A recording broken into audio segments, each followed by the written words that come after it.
Même s'il continue de suivre attentivement le dossier nigérien, Emmanuel Macron s'accorde quelques jours de vacances. Selon nos confrères de la presse régionale, le président de la République est bien arrivé au fort de Brégançon, dans le Var. Pour l'instant, il est resté discret, mais Brigitte Macron aurait été vue en train de promener leur chien sur la plage.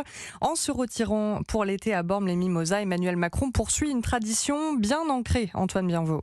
Le fort de Brégançon et les présidents, une histoire d'amour qui dure depuis 55 ans. Chez les habitants de Bormes-les-Mimosas, commune sur laquelle trône cette imposante bâtisse militaire du XIIIe siècle, le passage des chefs d'État crée toujours de l'effervescence, comme ce bel accueil réservé à François Hollande pour son premier séjour en 2012. Merci à vous d'être venu.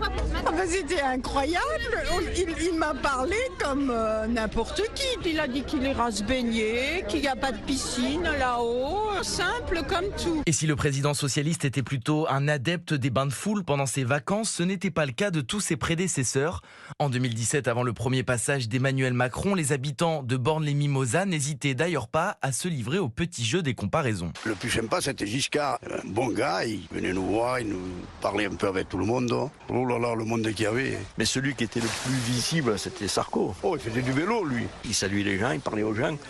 Alors que Chirac ne s'arrêtait pas, il passait en voiture. Et chaque président avait ses petites habitudes. Jacques Chirac, par exemple, se rendait souvent aux messes de l'église de Bormes-les-Mimosas, pendant que Nicolas Sarkozy, lui, préférait se lancer dans de grandes balades à vélo aux alentours. Antoine Bienvaux.